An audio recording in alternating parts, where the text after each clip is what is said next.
Okay, so this is Challenge 2014 doing interactive learning number 3. And the first problem, which is number 2, is find the local extrema for the function f of x equals x plus 1 over x. So using the first derivative test, you're going to find the derivative of x plus 1 over x, and that equals 1 minus 1 over x squared. You just get that by bringing your 1 down, or the derivative of x is 1, and then when you put this in exponential form, that is x to the negative 1, and then you, based on your power rule, you're going to bring down that power, which is negative 1, so it'll be 1 minus x, and then you're going to subtract 1 from the power, which makes it negative 2. So you're going to put that x squared on the bottom since it's negative, so it's going to give you 1 minus 1 over x squared, which equals f prime of x. So the next step is to set f prime of x equal to 0, and when you do that, you add 1 over x squared to both sides, giving you 1 equals 1 over x squared. And then after that, you multiply the x squared to both sides. So that gives you x squared. This cannot equal 0 because it's 1 over x basically, and 1 over, if you were to plug in 0 into that, 1 over 0 would be undefined.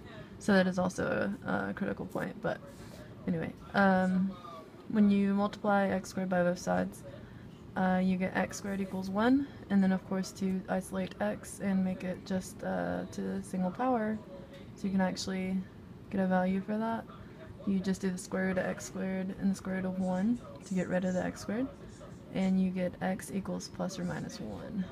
So that means that your critical points are negative 1, 0, and 1.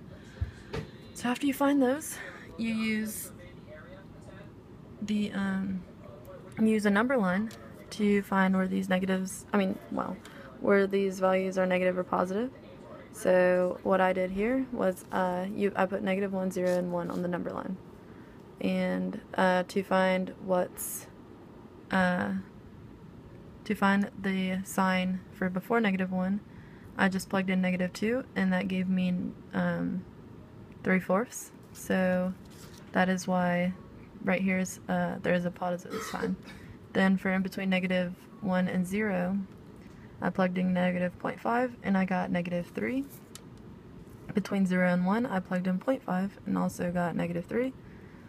And I plugged in 2 for finding what it was after 1, so I guess toward infinity, and that was also 3, so that's positive.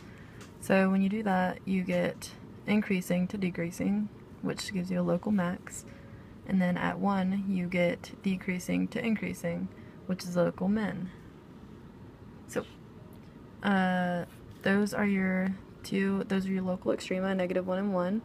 And just to obtain the y values, you have to set you have to plug those critical points, negative 1 and 1, into the original equation. So f of x equaled x plus 1 over x, and when you plug in negative 1, you get negative 2, and when you plug in 1, you get 2. So again, the local extrema in ordered pair form are negative 1, negative 2, which is a maximum, local maximum, and the ordered pair 1, 2, which was a local minimum.